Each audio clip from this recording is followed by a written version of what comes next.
কেনেকুৱা হ'ব যদি আমাৰ সপোনবোৰক আমি মেমৰি কাৰ্ড বা SD কাৰ্ডত বা ল্যাপটপ কম্পিউটাৰৰ দ্বাৰা আমি পৰৱৰ্তী সময়ত চাব পাৰোঁ। জানিবলৈ এই ভিডিঅ'টো আপুনি সম্পূৰ্ণ চাই দিয়ক। তো নমস্কাৰ বন্ধুসকল, মোৰ নাম মালেক, মোৰ লগত আছে লিলি মাষ্টাৰ, মই আছোঁ আপোনাৰ লগত। আমাৰ টেকনলজিবোৰ ইমানে আগবঢ়াই লৈ আছে আমাক যে আমি কল্পনা কৰিব নোৱাৰোঁ। প্ৰথমতে আমি 2G মোবাইল চলাইছোঁ, তাৰপিছত আমি 3G মোবাইল চলালোঁ, এতিয়া চলাই আছোঁ 4G, 2G 3G 4G আহি গ'ল। এতিয়া আমি এক্সপেক্ট কৰি আছোঁ বা ভাবি আছোঁ যে আমি কেতিয়া 5G ইউজ কৰিব পাৰিম বা ব্যৱহাৰ কৰিব পাৰিম। তেনেকৈ আমাৰ টেকনলজিবোৰে আমি ৰাতিৰ ভাগত দেখা সপোনটোক বাস্তৱতালৈ পৰিণত কৰাৰ সপোন চাই আছে সেই টেকনলজিটোৱে।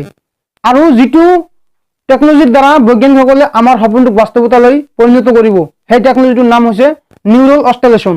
এই নিউৰল অষ্টেলেশ্যন পদ্ধতি এনেকুৱা এটা পদ্ধতি যে আমাৰ মগজুৰ পৰা বা যেতিয়া আমি ৰাতি সপোন চাওঁ, সেই সপোনৰ ভাগত আমি কি কি কৰি আছোঁ বা কি কি ভাবি আছোঁ, সেই সকলোবোৰ আমাৰ নিউৰল অষ্টেলেশ্যন পদ্ধতিৰে বা নিউৰল অষ্টেলেশ্যন পদ্ধতিৰ মাধ্যমেৰে এটা ৱেভ ওলায় মগজুৰ পৰা।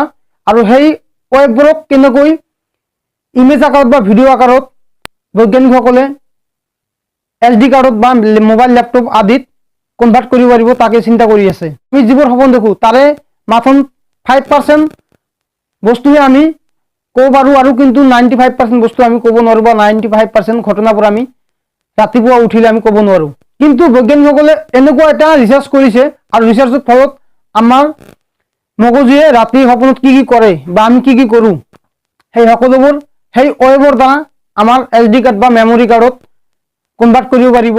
এতিয়া আপুনি ভাবক যে আমাৰ বৈজ্ঞানিকসকলে বা আমাৰ টেকনলজিবোৰে আমাক কিমান আগবঢ়াই লৈ আছে।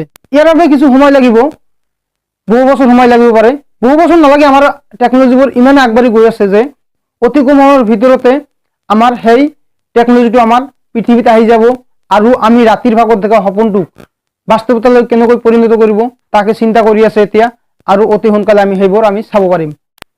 আমি ৰাতি সপোন দেখি আছোঁ, আৰু 2 বছৰ পিছতো আমি সেইবোৰ মেমৰি কাৰ্ড বা SD কাৰ্ড বা মোবাইল ল্যাপটপ কম্পিউটাৰ আদিৰ দ্বাৰা আমি সেইবোৰ জানিব পাৰিম যে মই সেই তাৰিখত বা সেই সময়ত মই কি কি সপোন চাইছোঁ। ভাবিলে আচৰিত লাগে যে এনেকুৱা বস্তু আমি কেতিয়া পাম। যদি পাওঁ তেনেহ'লে কেনেকুৱা লাগিব, আপোনালোকে কমেণ্ট বক্সত জনাব।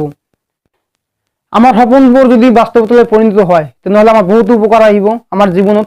আমি সপোন বহুতো বস্তু চাওঁ, বহুতো এডভান্স বস্তু চাওঁ, আৰু এতিয়া নিউৰল টেকনলজিৰ সহায়ত আমি সেই সকলোবোৰ আমি এতিয়া কৈ দিব পাৰিম যে সেইদিনা মই কি চাইছোঁ বা ৰাতিয়ে মই কি সপোন চাইছোঁ, আৰু সেইমতে আমি কাম কৰিব পাৰিম। আশা কৰোঁ বন্ধুসকল আপোনালোকৰ এই ভিডিঅ'টো ভাল লাগিছে। যদি ভাল লাগিছে তেনেহ'লে লাইক কৰিব, কমেণ্ট কৰিব, শ্বেয়াৰ কৰিব, আৰু কিন্তু বন্ধুসকল আপোনালোকে এই চেনেলটো কেতিয়াও ছাবস্ক্ৰাইব কৰিবলৈ কেতিয়াও নাপাহৰিব, কাৰণ এনেকুৱা ধৰণৰ নতুন নতুন ভিডিঅ' আমি সদায় লৈ আহিম। আৰু তাৰ বাবে আপোনালোকে ছাবস্ক্ৰাইবৰ লগতে কাষত থকা নটিফিকেশ্যন আইকনটো আপোনালোকে প্ৰেছ কৰি দিব, যাতে যেতিয়া আমি এটা নতুন ভিডিঅ' আপলোড কৰিম তেতিয়া যাতে আপোনালোকে সেই নটিফিকেশ্যনৰ জৰিয়তে আপোনালোকে সেই ভিডিঅ'বোৰ পাই যায়।